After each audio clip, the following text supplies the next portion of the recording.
ರೇಣುಕಾಸ್ವಾಮಿ ಹತ್ಯೆ ಕೇಸ್ನಲ್ಲಿ ದರ್ಶನ್ ವಿಚಾರಣೆ ಎಕ್ಸ್ಕ್ಲೂಸಿವ್ ಮಾಹಿತಿ ಟಿವಿ9ಗೆ ಲಭ್ಯ ಆಗಿದೆ. ಕಳೆದ 5 ದಿನಗಳು ಪೊಲೀಸರ ಪ್ರಶ್ನೆಗೆ ನಾನು ಗೊತ್ತಿಲ್ಲ, ನಾನು ಮಾಡಿಲ್ಲ ಅಂತ ದರ್ಶನ್ ಉಡಾಫೆಯ ಉತ್ತರವನ್ನ ನೀಡ್ತಾ ಇದ್ರಂತೆ. ಆದರೆ ಪೊಲೀಸರು ತಮ್ಮ ಸ್ಟೈಲ್ನಲ್ಲಿ ವಿಚಾರಣೆ ನಡೆಸಿದ ಬಳಿಕ ದರ್ಶನ್ ರೇಣುಕಾಸ್ವಾಮಿ ಕೊಲೆ ಬಗ್ಗೆ ಬಾಯ್ಬಿಟ್ಟಿದ್ದಾರೆ ಅನ್ನೋದು ಗೊತ್ತಾಗಿದೆ. ರೇಣುಕಾಸ್ವಾಮಿ ಹತ್ಯೆ ಬಗ್ಗೆ ಸಾಕ್ಷ್ಯವನ್ನ ಮುಂದಿಟ್ಟು ಪ್ರಶ್ನಿಸಿದಾಗ A2 ದರ್ಶನ್ ಪೇಚಾಟಕ್ಕೆ ಸಿಕ್ಕಾಕೊಂಡಿದ್ದಾರೆ. ಸರ್, ನಿಮಗೆ ಕೈ ಮುಗಿದು ಕೇಳ್ಕೊಳ್ತೀನಿ, ತಪ್ಪಾಗಿದೆ, ನನ್ನನ್ನ ಬಿಟ್ಬಿಡಿ ಅಂತ ದರ್ಶನ್ ಪೊಲೀಸರ ಕಾಲಿಗೆ ಬಿದ್ರು ಅಂತ ಹೇಳಲಾಗ್ತಾ ಇದೆ. ಆಗ ತನಿಖಾಧಿಕಾರಿ ಏನೋ ಇದು ನಂಗೆ ಗೊತ್ತೇ ಇಲ್ಲ ಅಂದ್ಯಲ್ಲೋ ಅಂತ ಪ್ರಶ್ನಿಸಿದ್ರಂತೆ. ಕೇವಲ ರೇಣುಕಾಸ್ವಾಮಿ ಕುಟುಂಬಕ್ಕಷ್ಟೇ ಅಲ್ಲ, ತನ್ನ ಕುಟುಂಬಕ್ಕೂ ದರ್ಶನ್ ಖಳನಾಯಕನಾಗಿದ್ದಾನೆ. ತಾಯಿ ಮೀನಾ ತೂಗುದೀಪ ಮೇಲೆಯೇ ದರ್ಶನ್ ಹಲ್ಲೆ ಮಾಡಿದ್ದಂತೆ. ಸಹೋದರ ದಿನಕರ್ ಮೇಲೂ ಕೂಡ ಟಿಪಾಯ್ ಗ್ಲಾಸ್ ಅನ್ನ ಎಸೆದು ದರ್ಶನ್ ದಾಳಿ ಮಾಡಿದ್ರಂತೆ.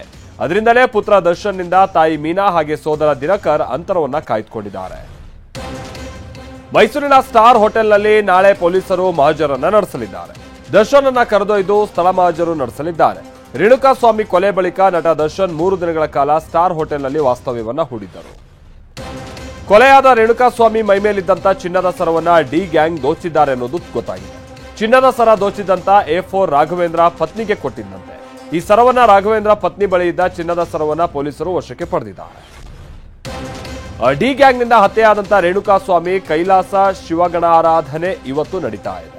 ಚಿತ್ರದುರ್ಗದ VRS ಬಡಾವಣೆಯಲ್ಲಿರುವಂತಹ ಮನೆಯಲ್ಲಿ ಶಿವಗಣಾರಾಧನೆ ನಡೀತಾ ಇದೆ.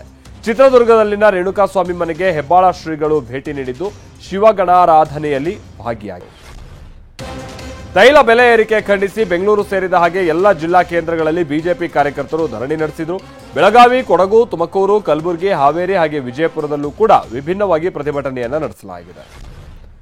ತೈಲ ಬೆಲೆ ಏರಿಕೆ ಖಂಡಿಸಿ ದಕ್ಷಿಣ ಕನ್ನಡ ಜಿಲ್ಲೆ ಮಂಗಳೂರಿನಲ್ಲಿ ವಿಭಿನ್ನವಾಗಿ ಪ್ರತಿಭಟನೆ ನಡೆಸಲಾಯಿತು. ಚೆಂಬಲ್ಲಿ ಹಣ ಸಂಗ್ರಹಿಸಿ ಬಿಜೆಪಿ ನಾಯಕರು ಪೆಟ್ರೋಲ್ ಬಂಕ್ ಸಿಬ್ಬಂದಿಗೆ ಕೊಟ್ಟಿದ್ದಾರೆ. ನಂತರ ಚೆಂಬಿನ ಮೂಲಕವೇ ಕಾರಿಗೆ ಪೆಟ್ರೋಲ್ ಹಾಕಿದ್ದಾರೆ. ರೇಣುಕಾಸ್ವಾಮಿ ಕೊಲೆ ಕೇಸ್ನಲ್ಲಿ ಸ್ಯಾಂಡಲ್ವುಡ್ ಹಾಸ್ಯ ನಟ ಚಿಕ್ಕಣ್ಣಗೂ ಈಗ ಢವಢವ ಶುರುವಾಗಿದೆ. ಕೊಲೆಯಾದ ದಿನ ದರ್ಶನ್ ಜೊತೆ ಹಾಸ್ಯ ನಟ ಚಿಕ್ಕಣ್ಣ ಪಾರ್ಟಿ ಮಾಡಿದ್ದಾರೆ.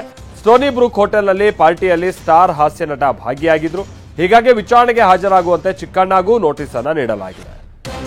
ತೈಲ ದರ ಏರಿಕೆ ಖಂಡಿಸಿ ಜೂನ್ 20ನೇ ತಾರೀಕಿನಂದು ರಸ್ತೆ ತಡೆ ನಡೆಸ್ತೀವಿ ಅಂತ ಬಿಜೆಪಿ ರಾಜ್ಯಾಧ್ಯಕ್ಷ BY ವಿಜಯೇಂದ್ರ ಎಚ್ಚರಿಸಿದ್ದಾರೆ. ಬೆಂಗಳೂರಿನಲ್ಲಿ ಮಾತನಾಡಿದ ಅವರು ಬೆಲೆ ಏರಿಕೆ ಆದೇಶವನ್ನ ಹಿಂಪಡೆಯುವವರೆಗೂ ಬಿಜೆಪಿ ಹೋರಾಟ ಮುಂದುವರಿಸುತ್ತೆ ಅಂತ ಹೇಳಿದ್ದಾರೆ. ತೈಲ ಬೆಲೆ ಏರಿಕೆ ಖಂಡಿಸಿ ಬಿಜೆಪಿ ಪ್ರತಿಭಟನೆ ಮಾಡ್ತಾ ಇರುವಂತಹ ಸಂದರ್ಭದಲ್ಲಿ ಸಚಿವ ಶರಣ ಪ್ರಕಾಶ್ ಪಾಟೀಲ್ ಬಿಜೆಪಿ ನಾಯಕರುಗಳಿಗೆ ತಿರುಗೇಟನ್ನ ನೀಡಿದ್ದಾರೆ. ಕಲಬುರಗಿಯಲ್ಲಿ ಮಾತನಾಡಿದ ಅವರು ಬಿಜೆಪಿಯವರು ಮೊದಲು ಮೋದಿ ಕಚೇರಿ ಮುಂದೆ ಪ್ರತಿಭಟನೆ ಮಾಡಲಿ ಅಂತ ಆರೋಪಿಸಿದ್ದಾರೆ. ಬೆಲೆ ಏರಿಕೆ ಮಾಡಿರುವ ಸಿಎಂಗೆ ನಾಚಿಕೆ ಆಗಬೇಕು ಅಂತ ವಿಪಕ್ಷ ನಾಯಕ R ಅಶೋಕ್ ವಾಗ್ದಾಳಿಯನ್ನ ನಡೆಸಿದ್ದಾರೆ.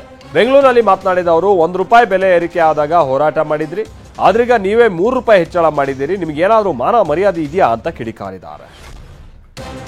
ಪೆಟ್ರೋಲ್ ಡೀಸೆಲ್ ಬೆಲೆ ಏರಿಕೆ ಖಂಡಿಸಿ ಬೆಂಗಳೂರಿನ ಫ್ರೀಡಂ ಪಾರ್ಕ್ನಲ್ಲಿ ಬಿಜೆಪಿ ಪ್ರತಿಭಟನೆ ನಡೆಸ್ತಾ ಇದೆ. ಆನಂದರ ವೃತ್ತದಿಂದ ಫ್ರೀಡಂ ಪಾರ್ಕ್ವರೆಗೂ ಅಣಕು ಶವಯಾತ್ರೆ, ಎತ್ತಿನ ಗಾಡಿ ಮೆರವಣಿಗೆ ನಡೆಸಿತ್ತು. ವಿಪಕ್ಷ ನಾಯಕ R ಅಶೋಕ್, ರಾಜ್ಯಾಧ್ಯಕ್ಷ Vijayendra, MLC CT Ravi, N Ravikumar ಸೇರಿದಾಗೆ ನೂರಾರು ಕಾರ್ಯಕರ್ತರು ಭಾಗಿಯಾಗಿದ್ದರು. ಪೆಟ್ರೋಲ್ ಡೀಸೆಲ್ ಬೆಲೆ ಏರಿಕೆ ಖಂಡಿಸಿ ಮಂಡ್ಯದಲ್ಲಿ ಬಿಜೆಪಿ ಕಾರ್ಯಕರ್ತರು ಪ್ರತಿಭಟನೆ ನಡೆಸಿದ್ದಾರೆ. ನಗರದ ಸಂಜಯ್ ವೃತ್ತದಲ್ಲಿ ಕೈಯಲ್ಲಿ ಕತ್ರಿ ಹಿಡಿದು ಪಿಕ್ ಪಾಕೆಟ್ ಸರ್ಕಾರ ಅಂತ ಘೋಷಣೆ ಕೂಗಿ ಕಾರ್ಯಕರ್ತರು ಆಕ್ರೋಶ ವ್ಯಕ್ತಪಡಿಸಿದ್ದಾರೆ. ಮೋದಿ ಪ್ರಧಾನಿ ಆಗುವ ಮುಂಚೆ ಪೆಟ್ರೋಲ್ ದರ ಲೀಟರ್ಗೆ ₹72 ಇತ್ತು, ಆದ್ರೀಗ ₹104 ಆಗಿದೆ ಅಂತ ಸಿಎಂ ಸಿದ್ದರಾಮಯ್ಯ ವಾಗ್ದಾಳಿ ನಡೆಸಿದ್ದಾರೆ. ಬಿಜೆಪಿ ಪ್ರತಿಭಟನೆಗೆ ತಿರುಗೇಟು ನೀಡಿರುವಂತಹ ಸಿಎಂ ಡೀಸೆಲ್ ಬೆಲೆ ₹67.28 ಇತ್ತು, ಅದನ್ನ ₹91 ಮಾಡಿದ್ರು ಅಂತ ಕಿಡಿಕಾರಿದ್ದಾರೆ.